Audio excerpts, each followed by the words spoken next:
Welcome back to another episode of the Fritts Show. Week 4 happened yesterday. I have a lot of thoughts. Let's get into it. He has trouble with the snap, and the ball is free. It's picked up by Michigan State's Jalen Watts Jackson, and he scores on the last play of the game. Unbelievable. 35, 40, 45, 50, 45. There goes Davis. Oh, my God. Davis is going to run it all the way back. Auburn's going to win the football game. Auburn's going to win the football game. He ran the missed field goal. Okay, if you're new here, boom, there's the show. Fumbles, first downs, what if poll, muffins. You'll figure out what all those things are right now. We're going to start with fumbles. That's where I was wrong. In the preview show, I make some statements, I make some predictions, and we talk about what I got wrong. I'm not one of those guys that gets things wrong and we brush it to the side. I bring it up. I talk about where I was wrong. There's some accountability on the Fritts Show, okay? A lot of people out there don't have that. I have that, okay? Look, the fumble section, we're going to take it direct to the issue, okay? USC and Notre Dame. I'm 0 for 3 for USC. I'm 0 for 4 for Notre Dame games this year. I don't know where I'm going wrong with those because the gut is on fire everywhere else in the country except for USC and Notre Dame, and they're rivals, so maybe it's linked to each other. If I get one of them wrong, I'm automatically getting the other one wrong. That's what it feels like right now. Riley Leonard is a disaster over there for Notre Dame. I'm not sure how else to say it. Defense can still do some things, but they lost to Northern Illinois a couple weeks ago. They barely beat Miami of Ohio. Barely, I say they won by 25, okay? But they should have won by 30, and they didn't. And they struggled. They didn't score until 6 minutes left in the second quarter, okay? It's a disaster at Notre Dame right now.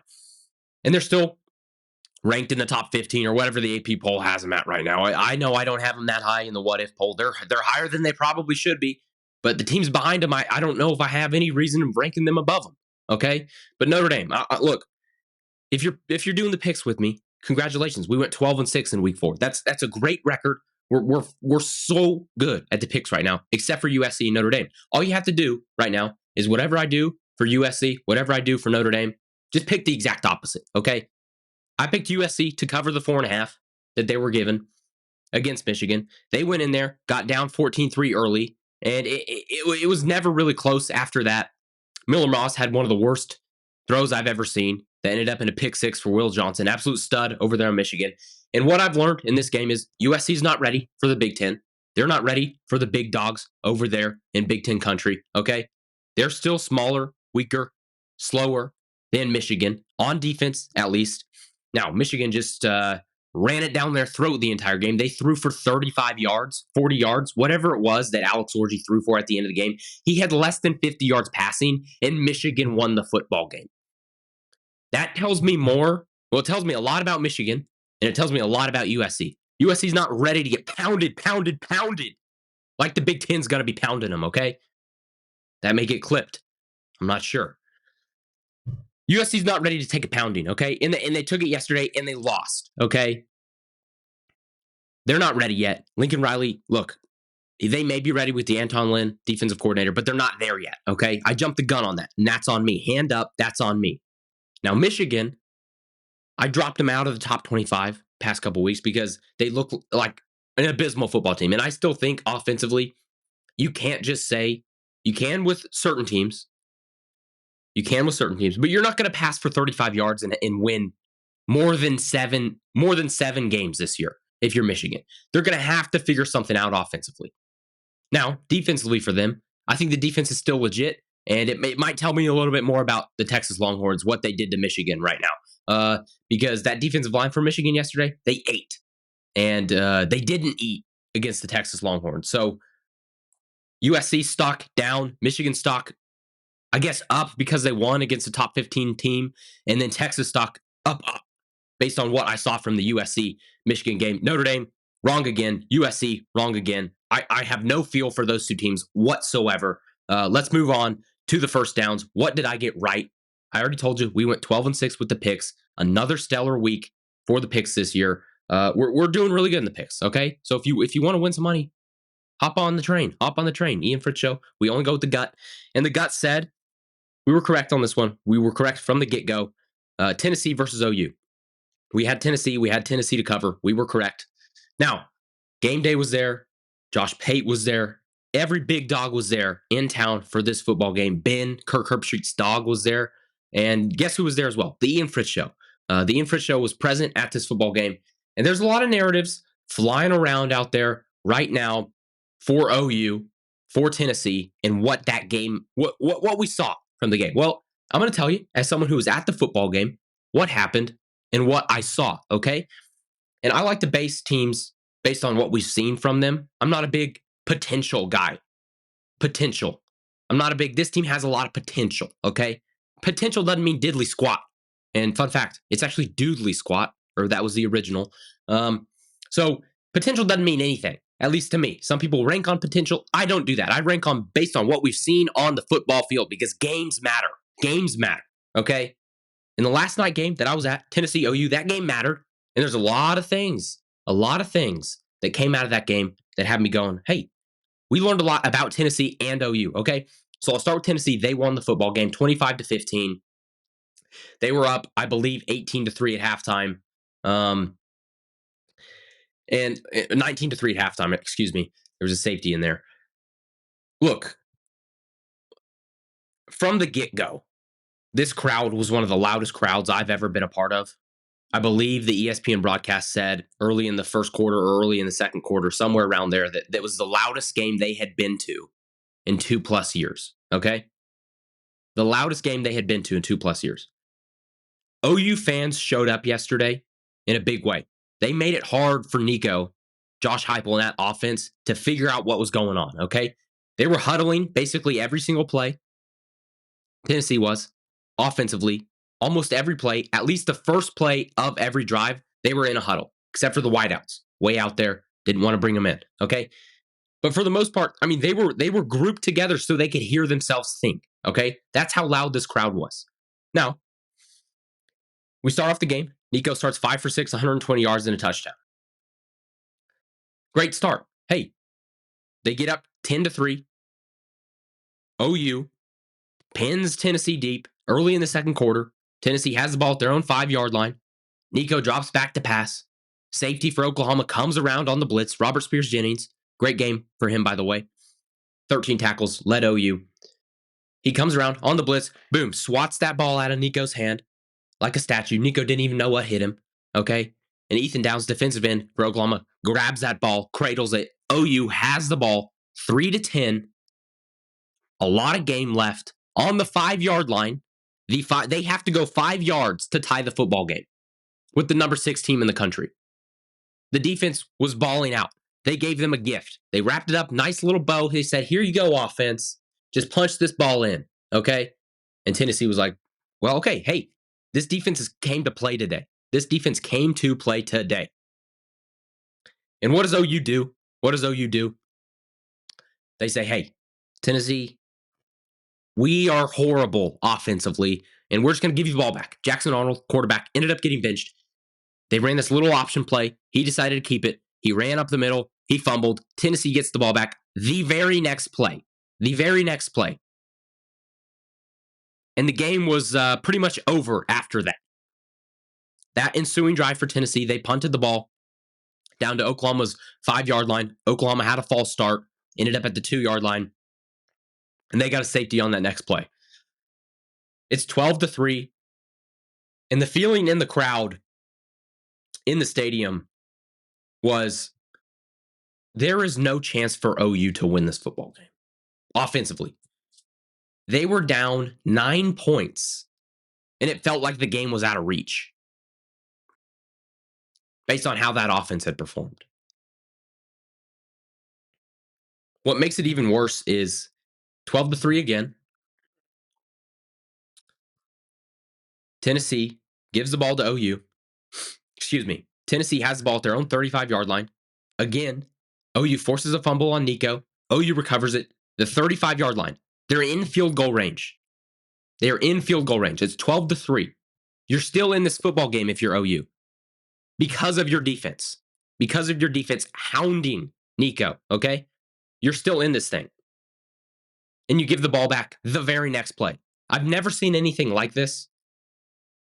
And I've looked in depth at some of the craziest college football seasons, 2007 specifically. I was going to do a video about it.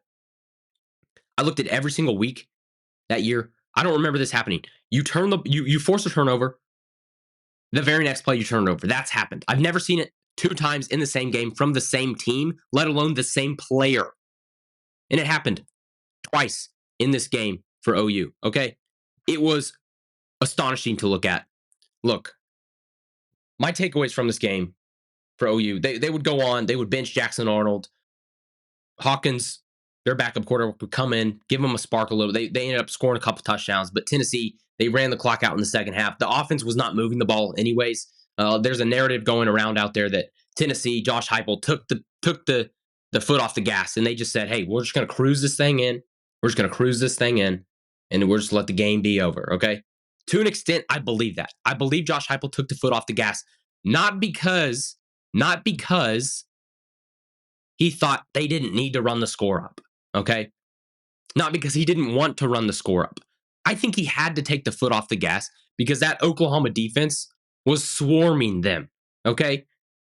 They made Nico a little uncomfortable in the second, third, and fourth quarter. Nico was uncomfortable. Okay. And Josh Heupel saw this. He's not an idiot. One of the best offensive coaches in the country. He said, "Hey, their offense is averaging about negative 35 yards per play. Let's just milk the clock, crank up our time of possession, take the ball away from OU and that abysmal offense, and we're just going to get out of here with a win." Okay? That's all we need. Just get out of here with a win. That's good. Okay? But this narrative that Tennessee purposely took the foot off the gas because Josh Heupel would feel bad for OU it's a lazy take. It's a lazy narrative. That's not what happened. Okay?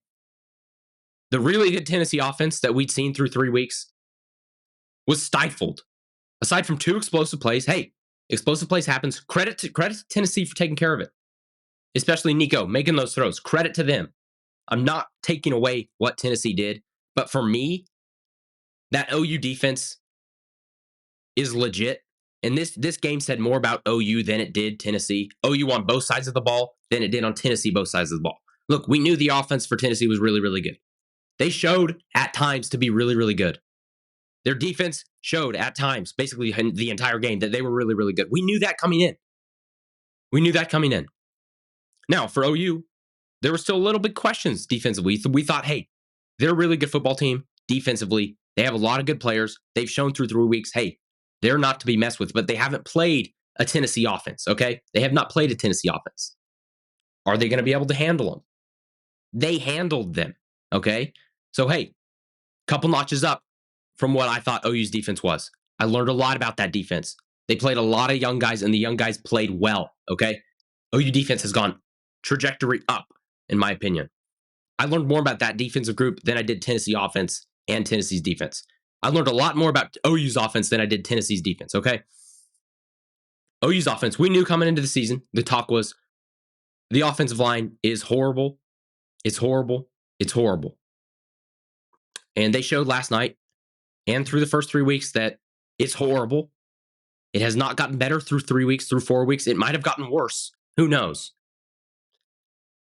Through 3 weeks, they showed that they were a bad offensive team. And last night was just the cherry on top of they were way worse than anyone ever thought. Okay. Your defense gave you a chance to win this football game. And the people saying that OU had no chance. OU had no chance after Tennessee went up 19-3. Once it happened there, it was over. The defense could not score you 20 points to win you the football game.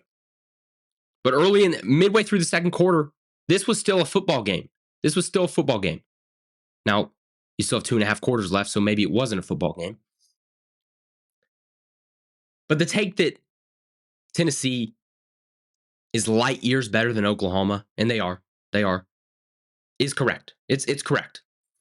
Because to be an elite football team, which I think Tennessee is, you have to be really good on both sides of the football. And that's what Tennessee is. And we knew that coming in.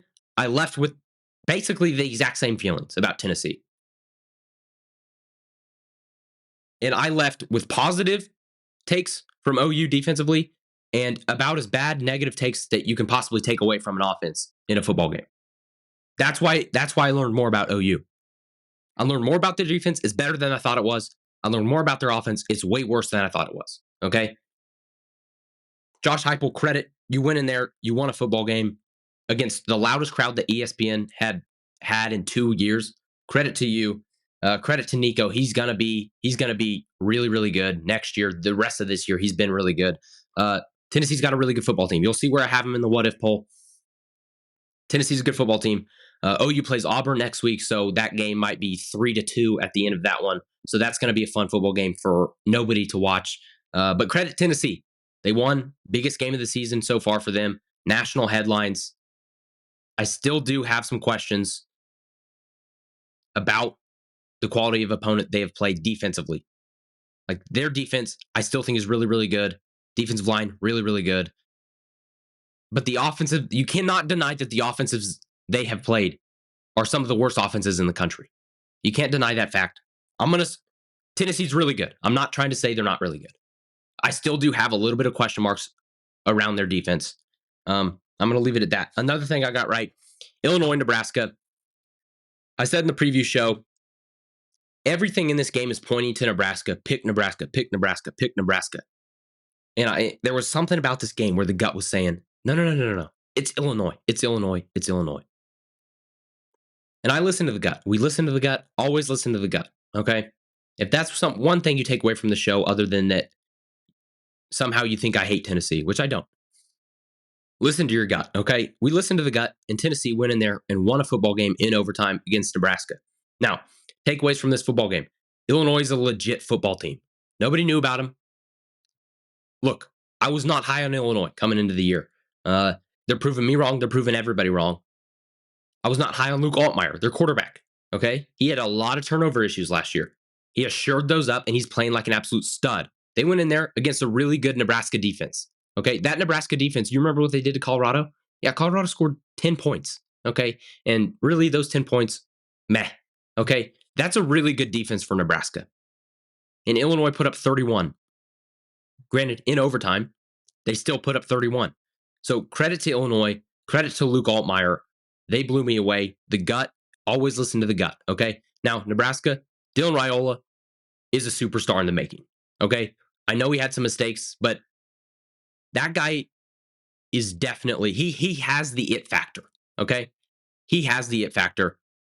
Nebraska fans, you have something to look forward to every single week. Credit to you guys. Now, it sucks that you also lost another one score game, about the 180th one score game in the past 12 years that you've lost. So that stinks. But you have a future Heisman contender at your quarterback position. So that's fun for Nebraska. Illinois is a legit football team as well. So don't beat yourself up losing for Illinois. You'll see where I have Illinois in the what if poll later. Last thought. Miami, look, they got down 15-14 against USF early in that second quarter. And then it ended up being 50-15, I believe was the final score. Cam Ward continues to impress. He's a Heisman favorite right now, as he should be. He's incredible. He's unbelievable. He's everything they thought we would be. Okay. So credit to Miami. We were all over this one. I thought they were a much better football team. And Miami continues to climb way high in the what if poll. I was not high on Miami to start the year. I admit that. Okay. I couldn't believe it. I believe it now. Okay. I am drinking the Miami Kool-Aid as much as you can. In fact, the mug. What's in the mug today? It's always been water. It's always been water in every single show I've ever done. It's Miami Kool-Aid right now. There's actually nothing in it today because I forgot to fill it up. But if there was, it would be Miami Kool-Aid. I'm not sure what flavor it would be. Maybe green apple, maybe orange, maybe a mixture. I'm not sure. But whatever it is, drink the Miami Kool-Aid. That's a national title contender right there. The Miami Hurricanes are that good. Okay. We're just going to go right in to the what if poll now. If you have been following, some of these have been blank for the past couple weeks, and that's because I wasn't ready to name the 21st team in the country. I didn't think there was one. Every single spot is filled this week. Okay, we're going to start with Oklahoma State at number 25. Look, they got beat in their own building by Utah without Cam Rising. I'm dropping them 12 spots or whatever I had them. OU, if they had any semblance of an offense, that game against Tennessee's down to the wire. You can't convince me otherwise. That defense, I think, is going to be a top 10 defense by the end of the season. If they're that good. Indiana, sneaky underrated team that nobody's talking about right now. The offense is really, really good. The defense is really, really good. Watch out for the Hoosiers. Right in front of them, South Carolina. I may be beheaded for this take. I think South Carolina is actually a really good football team. I think they're actually a really good football team. Okay. Defensive line, especially for South Carolina, might be one of the best in the country. LSU, look, could there be more than 20 teams better than them in the country? Probably, but I'm not sure. I think that's a good spot for LSU. These 21 through 25, switch them around. We'll do whatever you want with these teams because at the end of the day, they don't really matter. Now, top 20 teams, here's where we get in the nitty gritty, okay? Some of you don't know what that logo is. That's the Navy midshipmen, okay? Their offense, they just run the ball. Their quarterback, linebacker, running back, fullback, whatever position that guy plays. He ran for 300 yards yesterday and 6 touchdowns. And they're rolling over people in their games. Navy midshipmen, really good football team. Notre Dame at number 19. You've heard what I had to say about Notre Dame. I had them in the 23 spot earlier today, and I had to bump them up just based on what the teams behind them have done. USC, I dropped them. They're going to be right behind Michigan. I think those two teams are pretty much comparable to each other. Kind of the same team in a sense, just opposites.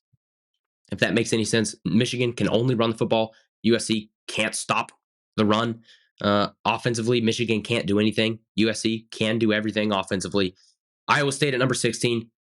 Iowa State obliterated the team that Michigan only won by 10 against. If that has anything to say, Iowa State should probably be ranked higher, but they're not. Number 15 in the country, Illinois. I have Illinois higher than a lot of people, but I was mightily impressed by that defense by Luke Altmaier in the game against Nebraska. Really good football team. BYU shattered Kansas State's dreams, shattered Kansas State last night at about midnight. It was 6-0 after I was at the OU game, and I was walking to my car. We got in the car, turned on the radio, and they said BYU's up 31-6. And I said, it's been 15 minutes. It's been 15 minutes, 31-6. It was just 6-0 Kansas State. BYU, I underestimated BYU heavily coming into the year. They're a really good football team. Mizzou, extremely disappointed. I said it last week. I've been dropping Mizzou for 3-4 weeks. Okay, disappointed. Louisville, good football team. Solid win against Georgia Tech. Covered the spread. Thank you, Louisville. Utah Utes. I almost brought them in the top 10, but then I thought I can't do that unless I know Cam Rising is going to be your quarterback going forward, and we don't know. We don't know. Top 10. Clemson. Yes, I have Clemson in the top 10. I think they're that good. Penn State. Yes, Penn State. Oregon. They had a bye. I still like their talent. Still like Dylan Gabriel. I think they're figuring things out. Ole Miss. Haven't played anybody, but they are doing what they're supposed to do. Can't fault them for that. Tennessee at number 6. I had Tennessee at number 4 last week. I dropped them, not because of what they did, but because of what other teams did in front of them. I like what I have in the top 5 here. Alabama, I dropped them. They didn't play, but I'm dropping them anyways. Mainly, they dropped because of this team here at number 4. Miami Hurricanes, the highest they've been in the what if poll. I almost moved them up to number 3. I almost did. To be quite honest with you, I almost moved them up to number 2. But then I thought I might be shocked if I did that. But hey, drink the Miami Kool-Aid. Drink it and drink it heavily. Georgia at number 3. Ohio State at number 2. Texas at number 1. Texas is rolling. Arch Manning. Good. Made some freshman mistakes. So Quinn Ewers going to be back hopefully next week. Definitely by the OU game. That's the what if poll. And we rank based on what we've seen on the football field. We're not ranking based on potential. We're not ranking based on what we think they could be. This is based on football games because that's what these teams are supposed to do. Play football games and show how good they are. And that's what's led to this, okay? Now, this is a special segment. Each week, we pick one player from a big-time football game, one player, coach, or fan base from a big-time football game that had a big-time performance. If OU won the football game last night, it could have very well been the Oklahoma fans. But they didn't, so it's not going to be. Was it Nico? His numbers were good. They weren't stellar. It led me to one guy, and it wasn't even from a Saturday football game. This man right here, I may be covering up his belly button right now. I'm not sure. That's Luke Altmaier, ladies and gentlemen, quarterback, Illinois. I'll read his stats here just real quick, and then we'll get out of here. Luke Altmaier, you have become a certified stud muffin right there on the face. Luke Altmaier is your third certified stud muffin of the season. We did not have one last week. Nobody performed that good. He was 21 and 27, 215 yards, 4 touchdowns against a top 30 defense in Nebraska. He performed incredibly well. Luke Altmaier, congratulations, certified stud muffin. We'll ship you a muffin if you want one. Thank you guys for watching. I love you guys. Stay tuned for the preview show for week 5 because the picks are on fire. Thank you for watching. I love you guys. See you in the next one. Bye. Whoa, he has trouble with the snap, and the ball is free. It's picked up by Michigan State's Jalen Jackson, and he scores on the last play of the game. 35, 40, 45, 50, 45. There it goes.